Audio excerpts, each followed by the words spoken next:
ఎవరిని నమ్మాలి? మిమ్మల్ని నమ్మాలా? ఆయన్ని నమ్మాలా? అంటే నేను అట్లా దాని మీద కమెంట్ చేయలేం కానీ, బట్ నాయకుడు అనేవాడికి ఆఖరి రక్తపు చుక్క వరకు అదే కాన్ఫిడెంట్ ఉంది సార్. రేపే తల తగ్గి పడిపోతున్నా కానీ మనం విజయం వైపు వెళ్తున్నాం నమ్మకం ఉండాలి. అలాగే ప్రజలకు కూడా అతని ఫాలోవర్స్ కూడా నమ్మకం క్రియేట్ చేసే విధంగానే ఉండాలి. ఇప్పుడు మా నెంబర్ చెప్తే మామూలుగా చాలామంది గుండాకి చచ్చిపోయా, అది జగన్మోహన్ రెడ్డి చెప్పారు అనుకోండి, చాలా ఆ పొజిషన్ ఉంటుంది. సో అలా చెప్పకూడదు నాయకుడు. ఖచ్చితంగా నాయకుడు అనేవాడు కాన్ఫిడెంట్ ఉండాలి.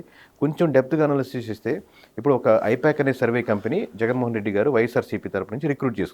Exactly. After elections entire IPAC Jaganmohan Reddy గారి ముందు నిలబెట్టి మీరు 150 సీట్లు కొట్టగలుగుతున్నారండి అని ఐపాక్ చెప్పాలి.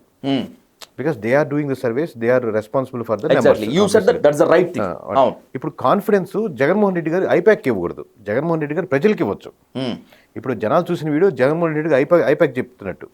ఎగ్జాక్ట్లీ. మీరు అనుకుంది కరెక్టో కాదో కానీ మొత్తానికి మనమైతే అని ఐపాక్ చెప్తున్నారు. సో ఇట్స్ ఇది వైస్ వర్స దీంట్లో ఉండదు కదా. అవును, ఉండదు. మీరు చెప్పింది చాలా వ్యాలిడ్ పాయింట్. నిజంగా ఐపాక్ అంత స్ట్రాంగెస్ట్ గా చెప్తే జగన్మోహన్ రెడ్డి దాన్ని సపోర్ట్ చేయాలి, జగన్మోహన్ రెడ్డి దాన్ని ప్రకటించాలి. ఇది పలానా కంపెనీ ఐపాక్ చెప్తుంది, నాకు ఇంత కాన్ఫిడెంట్గా చెప్తున్నారు, మీరు ఏం కంగారు పడద్దు. కేకేలు అంటే నమ్మద్దు, పిచ్చి పిచ్చర్ సర్వేలు చెప్తా ఉంటారు వాళ్ళంతా, వాళ్ళు నమ్మద్దు. పోయినసారి బాగానే చేసినట్టు ఈసారి సరిగ్గా చేస్తున్నట్లేదని వాళ్ళు మా మీద కమెంట్ చేస్తూ వాళ్ళ ఐపాక్ని చూపిస్తూ చెప్పాలి.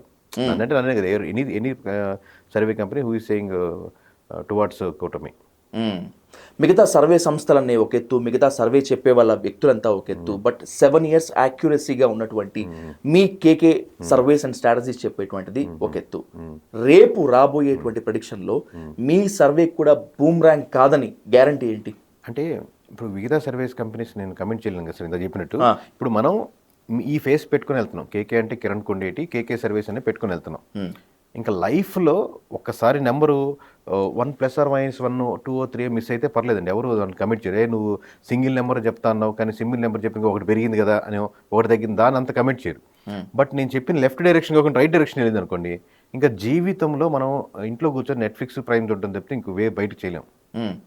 అలాగే ఈ సర్వేస్ వల్ల, ఈ ప్రెడిక్షన్స్ వల్ల చాలా మంది జీవితాలు కూడా నాశనం అవుతాయి కదా.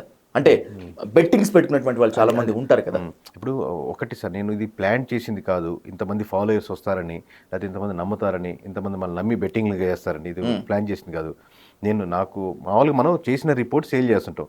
ఇప్పుడు విజయ్ అనే పర్సన్ నాకు ఫోన్ చేసి శ్రీకాకుళం, విజయనగరం, విశాఖపట్నంలో ఈ 3 జిల్లాలు కలిపి వైఎస్ఆర్సీపీకి ఎన్ని వస్తాయండి, టీడీపీకి ఎన్ని వస్తాయి, జనసేనకి ఎన్ని వస్తాయి అని అడిగారు అనుకోండి, మాకు ఇంత ఖర్చు అయిందండి, దానికి ఇంత ప్రైస్ మేము చెప్తాం. ఓకే, లేదు రీజనబుల్గా అనిపించింది, లేదు చూడండి సార్ అని చెప్పి మా సేల్స్ టీమ్తో కాంటాక్ట్ అయ్యి, లేదా వాళ్ళు నా నెంబర్ ఇచ్చినా కానీ వాళ్ళు కాంటాక్ట్ ఇంత అమౌంట్ చెప్తారు. మీరు అనేవారు తీసుకొని దాన్ని జగన్మోహన్ రెడ్డి గారి దగ్గర తీసుకెళ్తారా, లేదా చంద్రబాబు నాయుడు దగ్గర తీసుకెళ్తారా, లేదా మీరు బెట్టింగ్ కాసుకుంటారా అనేది మీ యొక్క వ్యక్తిగత అంశం. ఎగ్జాక్ట్లీ. ఇప్పుడు వాళ్ళు బిలీవ్ చేయొద్దురా బాబు, నన్ను బిలీవ్ చేయొద్దురా అని నేను చెప్పలేం కదా. నన్ను బిలీవ్ చేస్తూ వాళ్ళు చేస్తున్నారు. ఆ బిలీవ్మెంట్ ఓవరాల్గా అది నార్మల్ పర్సన్ అయినా, బెట్టింగ్ వాళ్ళైనా, రాజకీయ నాయకులైనా సరే దాన్ని నిలుపుకోవాలని నేను శాయశక్తిలో మనం కష్టపడుతున్నాం. ఎందుకంటే అది పోతే ఇంక మనం అంటూ ఉండం కదా. వాళ్ళ కుటుంబాలు కదా, మన కుటుంబం, అసలు కుటుంబం కూడా పక్కన పెట్టి ఇండివిజువల్గా మనం ఏం చేయగలుగుతాం చెప్పండి. ఒకసారి నమ్మకం పోతే ప్రెషర్స్ ఉంటాయి, మనకు బెదిరింపులు ఉంటాయి, ఒత్తిళ్ళు ఉంటాయి, కానీ వాటికి లొంగిపోతే ఇంకా జీవితంలో ఏం చేయలేం కదా.